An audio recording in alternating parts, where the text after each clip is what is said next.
Good afternoon. We got blue sunny skies today here in Georgia, and I'd like to welcome everybody to the channel. I've had several comments both on Instagram and YouTube inquiring on the system or the components I'm using to make up the system for my bed rack. When I started this build, I did do all the searches on Overland bed rack, full size RAM, etc., and there just really wasn't that many on the market. And the few that were out there, they come at a very, very high price, and they also come with a weight because they were all built to order. I knew that I wanted to run a bed cover on my truck, not just to keep my stuff dry and dust off of it when I'm off-roading, but I also use this truck for, going to the local hardware store or Lowe's, and we've used it to go out of town on vacation, Daytona, and I wanted to have a safe place to put my stuff and keep it so it wouldn't come up missing or get wet. With that in mind, most of the bed racks that were out there, the way they bolt to the sides of the bed would eliminate me from having a bed cover. So one company in particular, which is Nut House Industries, I did look at them for quite a while and put one together just kind of online to see the overall cost, because they do offer a bed cover option, but just the cost, the overall weight, as well as wait time, it didn't sit well with me. Again, everything I've done to the truck, I like to keep it somewhat modular for dual purpose, not just for my off-road adventure travel, but for daily use if I chose to do it. So my bed cover, this isn't really a video on my bed cover, but I've had a lot of people ask about it. I'm running a G2 backflip. The bed cover flips, obviously in its name, and if you flip it all the way to the front, it gives you about 85% of use of your bed. Now you can flip it all the way up, and it lays against your glass with rubber stoppers, and it has struts to allow it to stay there and lock in position to give you 100% access to your whole bed. Obviously with the rack system on it, I can't open it, but when I'm using it for my off-road, I don't really need to open it. I keep most my gear in either the in boxes, such as I use the Plano boxes and the front runner boxes. If the front runner boxes ain't strapped to my roof, they're either in my back seat or in the bed back here, and I can get access to all that. Even if it slides, I got a little rod in there, I pull stuff out. And I am working on a bed system. I just haven't decided which one that's going to be, whether it's going to be the decked or if it's going to be like a bed slide. I think the decked adds too much weight. I like the idea of the bed slide and just maybe putting some eye hooks in there to lash stuff down and then be able to pull the whole interior of the bed out like a drawer if I need to access that stuff. So with the rack, it's made up of 3 pieces from Rhino-Rack.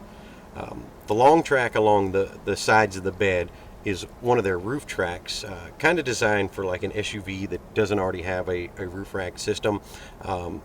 They're designed to bolt to a flat surface, but these are their RCT. It's either RCT or RTC, 55-inch heavy-duty roof rail tracks, if you will.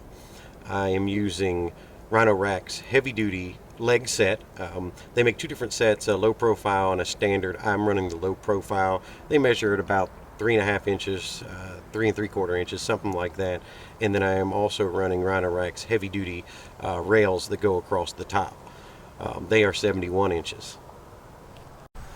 As I was saying, I like systems to be modular so I can take it apart if I need to.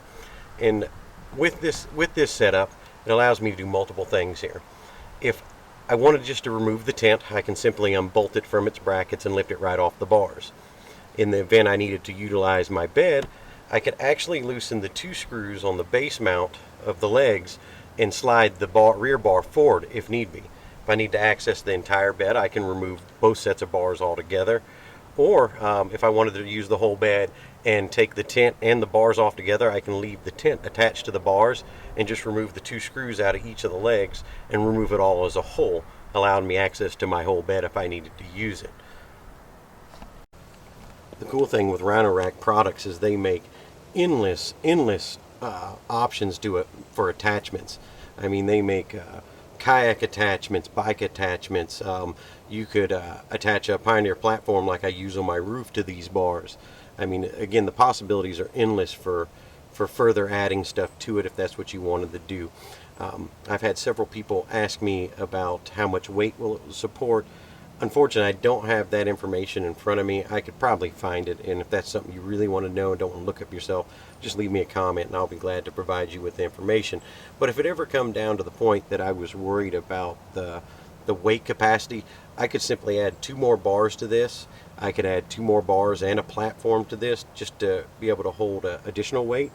And the bed sides on these full-size trucks, unlike the smaller Tacomas, they are metal. They are firmly attached. I'm not worried about separation of the bed sides from the bed.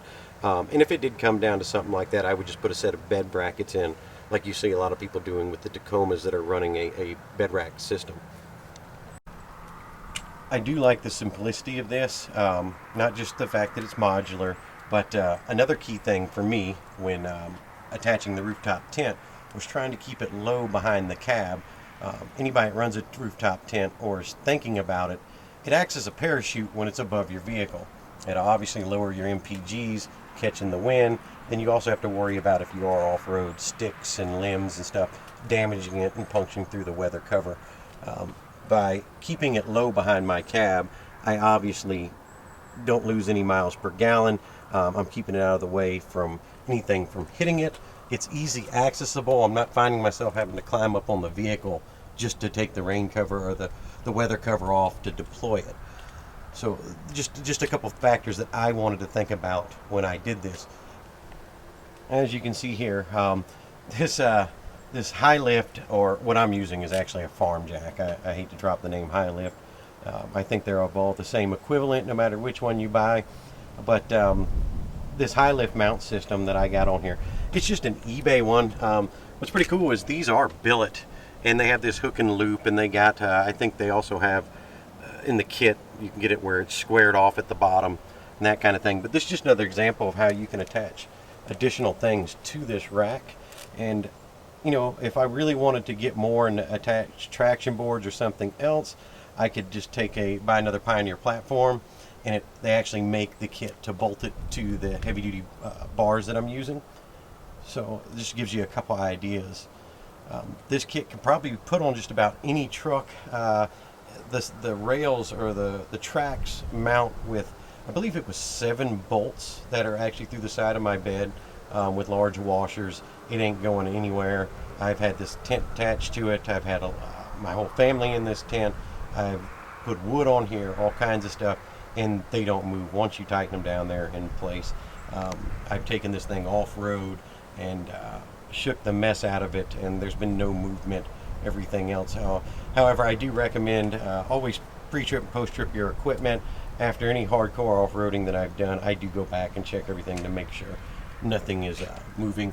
I don't recommend putting any type of Loctite or anything on those. You want to be able to undo it and not damage those bolts, you know, if you decide you're going to be taking it on and off.